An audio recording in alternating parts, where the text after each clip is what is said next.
Yang terhormat bapak-bapak, ibu-ibu, salam Pancasila.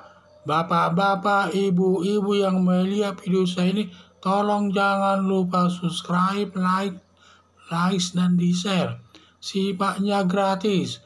Pada hari Minggu tanggal 3 April tahun 2022 ini, saya akan mengomentari Injil dilarang, tapi Kristen bertambah terus di Minangkabau. Di Padang sudah ada Injil berbahasa Minang di YouTube, tetapi Gubernur Sumatera Barat minta Kominfo diminta dihapus dari YouTube. Lalu Kominfo telah mencabutnya dan sudah tidak ada lagi di YouTube. Adanya Injil berbahasa Minang berarti sudah banyak orang Kristen di Minangkabau atau Sumatera Barat yang menimbulkan kegelisahan di kalangan tokoh agamanya dan masyarakatnya. Maka dicabut Injil berbahasa Minang dari YouTube. Sudah dihapus Injil berbahasa Minang dari YouTube, tetapi umat Kristen bertambah terus di Minangkabau walaupun tidak cepat pertumbuhannya.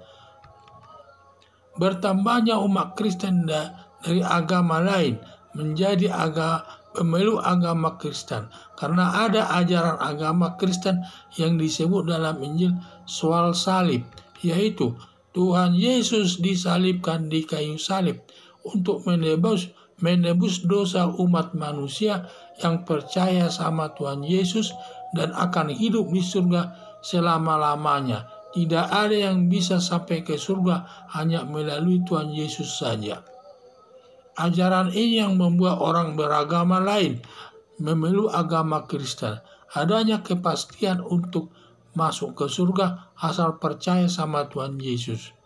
Inilah pada umumnya ditakuti manusia. Kalau nanti mati, kemana hidupnya? Dan dengan pasti.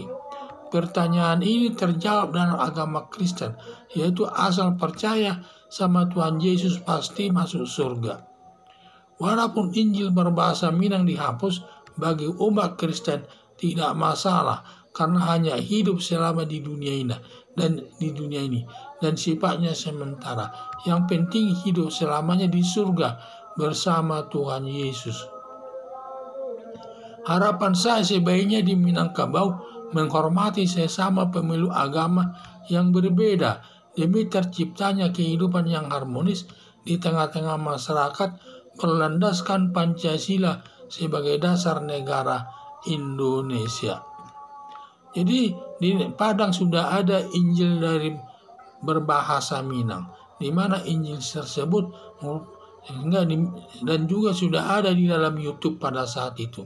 Tetapi Gubernur Sumatera Barat minta kepada Kominfo supaya dihapus Injil berbahasa Minang tersebut dari YouTube. Lalu dihapus Kominfo Injil berbahasa Minang tersebut. Sehingga dengan adanya Injil berbahasa Minang tersebut, berarti sudah banyak orang Kristen di Minangkabau dan sudah banyak jumlahnya, mungkin sampai ada Injilnya dibuat tersendiri. Itulah yang saya lihat. Jadi di Padang ini saya lihat Minangkabau ini di Padang ini di mana sudah ada masuk orang-orang yang beragama masuk ke agama Kristen dari agama yang lain tersebut.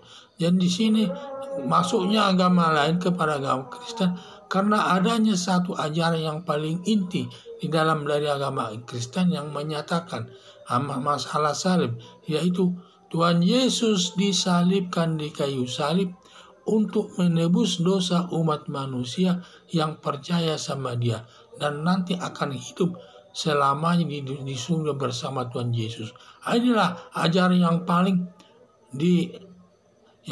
inti dalam ajaran agama Kristen. Karena pada dasarnya setiap orang takut akan hidup. Setelah hidup nanti, setelah mati kemana pastinya lagi mereka. Jadi kalau beragama Kristen sudah terjawab. Kalau nanti mati masuk surga, pasti masuk surga asal percaya kepada Tuhan Yesus, dan nanti pasti masuk surga dan hidup bersama Tuhan Yesus di surga. Itulah ajaran agama Kristen ini yang membuat orang lain banyak beralih agama dari agama lain masuk ke agama Kristen. Dan ini tidak Dan ajaran ini sangat baik ini. Jadi masalah walaupun ada orang lain menjelek-jelekkan daripada salib itu, seperti Ustaz Abdul Somad menjelek-jelekan daripada salib itu. Katanya salib itu adalah jin kafir.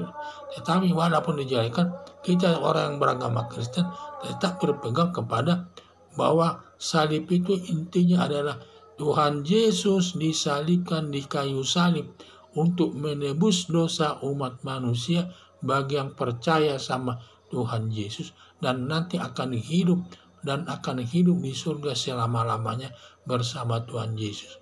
Inilah intinya daripada ajaran agama Kristen tersebut. Jadi pasti ada kepastian untuk masuk surga. Setelah dia nanti mati di dunia ini, jadi ada kepastiannya hidupnya lagi selamanya di surga. Pasti itu. Asal percaya saja sama Tuhan Yesus. Jadi orang Kristen harus taat kepada perintah-perintah Tuhan Yesus agar nanti dapat diterima di surga tersebut. Sekian dan terima kasih.